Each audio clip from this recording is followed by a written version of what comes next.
नमस्कार, आप देख रहे हैं न्यूज़ 9 भारत और मैं हूं आपके साथ अशोक चौहान। देश और दुनिया की तमाम खबरों पर आइए डालते हैं एक नजर। बहराइच डिस्ट्रिक्ट कोऑपरेटिव बैंक मुख्यालय पर सभापति घनश्याम सिंह की अध्यक्षता में आयोजित कार्यक्रम में प्रदेश के सहकारिता मंत्री मुकुट बिहारी वर्मा की उपस्थिति में विद्युत विभाग के नोडल अधिकारी अधीक्षण अभियंता विद्युत एएस रघुवंशी एवं बैंक के सचिव मुख्य कार्यपालक अधिकारी अनूप कुमार द्वारा हस्ताक्षर किए गए। उल्लेखनीय है कि बैंक से संबद्ध प्रारंभिक कृषि सहकारी ऋण समितियों PSCS द्वारा ई-वॉलेट के माध्यम से विद्युत बिल कनेक्शन हेतु बैंक एवं विद्युत विभाग के मध्य समझौता किया गया है। इस अवसर पर सहकारिता मंत्री ने कहा कि इस समझौते से बैंक एवं समिति के व्यवसाय में वृद्धि होगी।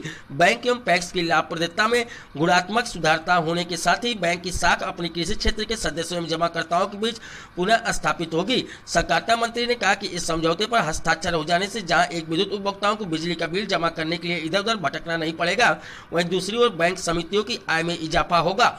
अनस तारिक की रिपोर्ट। बिजली विभाग का जो बिल होता है किसानों को जाता है और वसूल करके इसको देना होता है। सामान्य रूप से किसान गांव में रहता है, बिजली ऑफिस जहां होते हैं वहां उसको पेमेंट करने जाना पड़ता है। उसको थोड़ा सरल बनाने के लिए हम लोगों ने किया है कि हमारी समितियां हैं, उन समितियों पर लोग हैं, वो इस काम को करेंगे, वसूल करेंगे और वसूल करने के बाद पैसा भी इनका टाइमली पहुंच जाएगा। किसान को भी उसके दरवाजे पर उसके सन्निकट ही एक ऑफिस मिल जाएगा और हमको भी उसके बदले में कुछ पैसा मिल जाएगा। ये सहकारिता विभाग में भी अभी बहुत से ऐसे कर्मचारी हैं जिनको तीसरा वेतनमान दिया जा रहा है, इस बारे में क्या कहें? देखिए, सहकारिता विभाग को कोई सरकार कहीं बजट नहीं देती, हमारी खुद की कमाई पर ही सब निर्भर होता है। जहाँ बैंक बहुत अच्छे हैं वहाँ उन्होंने बहुत अच्छा दे लिया है। जहाँ बैंकों की स्थिति खराब है वहाँ धीरे धीरे हम, क्योंकि अपनी कमाई पर ही हम अपना बैंक चलाते हैं।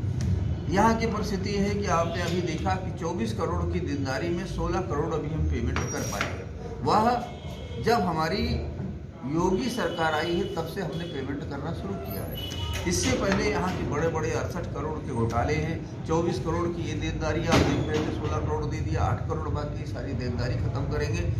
तो आप ये मान कर चलिए कि जब इतनी देनदारी हम पर लदी होती है तो फिर आगे हम तभी बढ़ा सकते हैं जब हमारी देनदारी निपट जाए।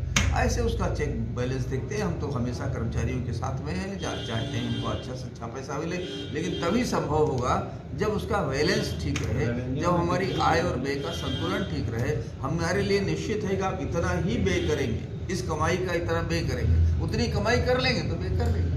जिले में धान क्रय केंद्रों के विषय में बार बार शिकायतें प्राप्त होती रही हैं, इस बारे में क्या कहें? देखिए, धान क्रय केंद्र पर शिकायत आना ये सामान्य बात है।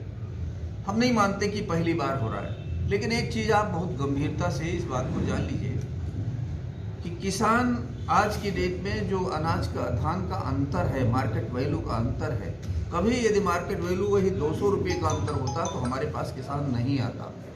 आज मार्केट वैल्यू में 500-600 का अंतर है, इसलिए किसान हमारे पास आता है और किसान की सोच है कि अधिकतम हम बेच लें। हम 6% से ऊपर 10% के अंदर ही खरीदना चाहते हैं, इससे ऊपर खरीद नहीं सकते।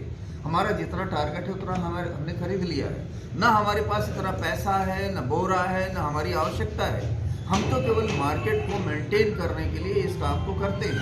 वो काम हम लोगों ने लगातार किया है और आज के डेट में PCU ने 101 पर जो हमको टारगेट दिया गया था उस टारगेट से अधिक खरीद लिया। UPSS ने जो हमको टारगेट दिया गया था उससे ज़्यादा खरीद लिया और PCF का जो बाकी है वो भी हम धीरे धीरे पूरा कर रहे हैं। आज की स्थिति ये है 6 लाख 7 लाख मैट्रिक टन धान हमारे विभाग ने, कोऑपरेटिव ने खरीद लिया। यह हमारी स्थिति। तो आप मान कर चले कि निश्चित रूप से हम लोग लगातार बढ़ रहे हैं। सारे हमारा जो टारगेट है उसको नहीं, 6-7 लाख किसानों से हम खरीद चुके हैं, उनके खाते में पेमेंट जा चुका है। यह सीधे हमारी स्थिति है और जितना हमको टारगेट दिया गया था उस टारगेट से हम ऊपर बढ़ रहे हैं। देश में किसान लगभग 3 हफ्ते से अधिक से आंदोलन कर रहे हैं, इसके बावजूद भी सरकार और किसानों के बीच में अभी तक कोई बात नहीं बनी है, क्या कहना चाहेंगे इस विषय में? देखिए, सामान्य रूप से किसान हमारा आराध्य है, देवता है। किसान इस देश की आत्मा है, किसान को प्रसन्न रहना चाहिए और हर हालत में हम चाहते हैं कि किसान प्रसन्न रहे। लेकिन एक बात आप जान लीजिए, किसान आंदोलन की जब आप बात करते हैं तो वहाँ आंदोलन करने वाले लोग और आप देखिए आज किसान, बहराइच का किसान क्या कर रहा है? खेत में है, खलिहान में है, शादी में है, विवाह में है। कोई आंदोलन कर सकता है क्या? आज किसान कहीं भी सामान्य रूप से किसान आंदोलन की स्थिति में नहीं है, अपने खेत खलिहान में लगा है। ये जो आंदोलन करने वाले लोग हैं वो किसान भी हैं, किसान नेता हैं और राजनीतिक दलों के लोग हैं। उनका अपना निश्चित एक एजेंडा है। यदि वो कोई बात करना चाहे, यदि किसी विषय पर वो चर्चा करना चाहे तो हम तैयार हैं। यदि कोई कहता है हमको चर्चा नहीं चाहिए, हाँ ना चाहिए, तो इसका मतलब तो वो अड़ियल रुख है। हम तो कोई अड़ियल रुख नहीं अडॉप्ट कर रहे हैं। हम तो कह रहे हैं इस कानून में कोई गलती बता दो, हम उतना ठीक कर लेंगे। आपको गलती नहीं बताएंगे, इसको वापस लो। ये कोई बात तो हुई नहीं।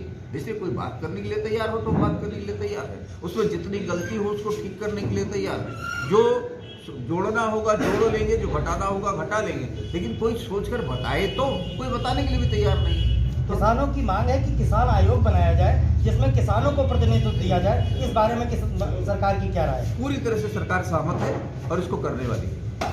अंत में एक सवाल आपसे कि पिछले हफ्ते में ही असदुद्दीन ओवैसी ने ओम प्रकाश राजभर और कल शिवपाल यादव से मुलाकात की है और उन्होंने कहा कि आगामी विधानसभा चुनाव में हम छोटी छोटी पार्टियां मिलकर एक बड़ा गठबंधन बनाएंगे और भाजपा को आने वाले चुनाव में हराएंगे। इस बारे में आपका क्या कहना है? अच्छा है, हम तो राजनीतिक क्षेत्र के व्यक्ति हैं, हम तो मैदान में खड़े हैं, हम तो जनता के लिए हैं, रातों दिन उनकी चर्चा करते हैं, उनके लिए जीते हैं, मरते हैं। ये जनता तय करेगी कौन श्रेष्ठ है, कौन कर सकता है, नहीं कर सकता। मोदी के आने के बाद, योगी के आने के बाद लोगों ने समाज के परिवर्तन देखे हैं, इनके भी परिवर्तन देखे हैं, क्या किया है, क्या सोच है वो भी देखा है। इसलिए इस पर टिप्पणी करने के बजाय जनता के बीच में, समाज के बीच में जो उसका निर्णय होगा वही स्वीकार है।